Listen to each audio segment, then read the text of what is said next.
of Morton and Clarence. Good evening, Clarence. How was work? Terrible. Johnson got the big promotion. That's too bad. Well, maybe if you try harder next time. It's no use. I worked extra hard on our proposal, and Johnson took credit for all of my effort. Well, nice guys do finish last in free market capitalism. Here we go again with the pinko talk. All I'm saying is capitalism rewards the kind of antisocial behavior that Mr. Johnson is exhibiting. So what's the alternative then? Centrally planned socialism? Of course not. Centrally planned socialism has a proven history of giving disproportionate power to the coordinator class, resulting in inequality. Right. So while capitalism may have its weak points, it still is the best option for a fair economy. Well, there is another option. What other option? I'm talking about participatory economics. Participatory economics? Sounds like another one of your commie plots. Participatory economics, or Paracon for short, is an economic system that eliminates the grossly uneven distribution of wealth we have in the United States, while also giving people incentives to work together instead of stabbing people in the back to get ahead. Sure, as long as we listen to orders handed down from the Kremlin. Not so. Paracon is a system of democracy, where everyone has a voice in decisions in an equal proportion to how much the decision will affect them. Really? That's right. Paracon's core values are equality, solidarity, diversity, and self-management. Alright, I'll bite. How does Paracon work? Paracon is made up of several principles and institutions. Workers and consumers councils, balanced job complexes, remuneration according to effort and sacrifice, and participatory planning. Everyone in a Paracon system belongs to a workers' council where they work and a consumers' council where they live. In participatory economics, no one person owns businesses or means of production. They're owned by society.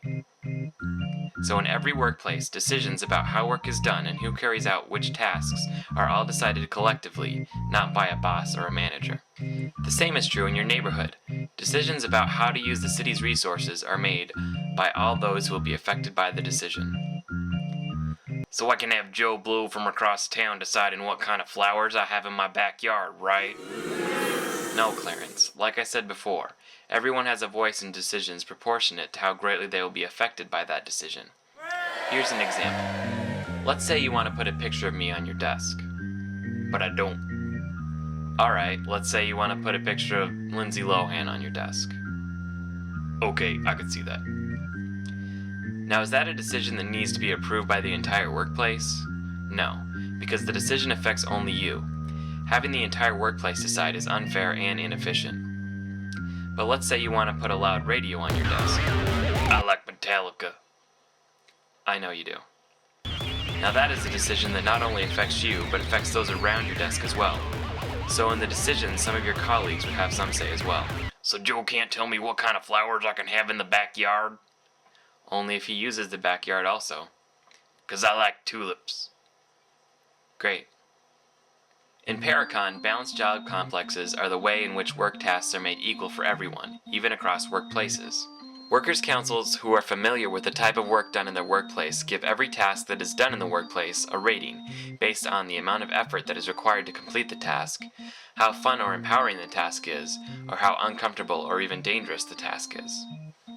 The ratings for the tasks that one worker is responsible for completing are averaged so that the list of tasks, or job, is given a rating. Within a workplace, tasks are divided up so that everyone has a fair share of empowering tasks and tasks that are not empowering.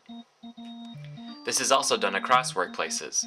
Some workplaces, such as the coal mine, have an average work rating that is lower than others. Across society, all of these work ratings are averaged to give an average work empowerment rating for all of society.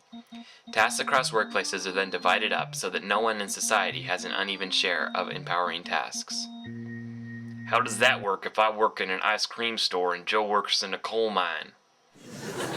Well, Joe wouldn't work in the coal mine every day. Sometimes Joe might work in the ice cream store and you might work in the coal mine. But I don't know anything about coal mines.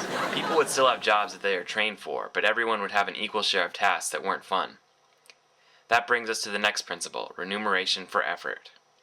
In our current system, some people have jobs that require a lot less effort than others. In Paracon, balanced job complexes would change this. In Paracon, everyone has a balanced workload, so everyone is also paid a standard rate. You wouldn't earn more money because the ice cream store you work at makes the most popular ice cream. You would earn money only based on how much effort you used to make the ice cream. So if you wanted to earn more, the only way would be to put in extra hours at the ice cream store. But likewise, if you decided you didn't need as much to get by, you could decide to work less hours if time off was more valuable to you. Participatory planning would make the economy run more efficiently than it does now. Workers and consumers' councils work together to estimate the supply and demand of every product in the economy. Prices are then adjusted properly. They are not set artificially high or low, as can happen in market capitalism. Prices will be adjusted so that they reflect their actual costs on society. How is that different than capitalism? Take gasoline, for example. In our current system, the cost of gasoline, as high as it may be, does not factor in the costs on society that the pollution created by the gasoline will incur. The pollution is an externality that neither the producer nor the consumer of the gasoline is paying for. In a Paracon system, all of this would be adjusted so that the products will have their external costs on society properly reflected in their price. Well, all this sounds well and good, but it seems like there are just a lot of issues that you haven't addressed, besides the fact that I don't see how a system like this could ever be implemented. Well, it may interest you to know that there are many businesses out there that have implemented the Paracon model within their workplace. You can read about how they are making it work at paracon.org, where you can also find out more specific information about how Paracon works. That sounds great, but I'm just a cartoon character. That's true. That's why it's up to you, kids. That's right, kids. It's up to you to implement new economic systems. If you want to learn more about participatory economics, have an adult help you go to paracon.org to find out more information about this revolutionary new economic model.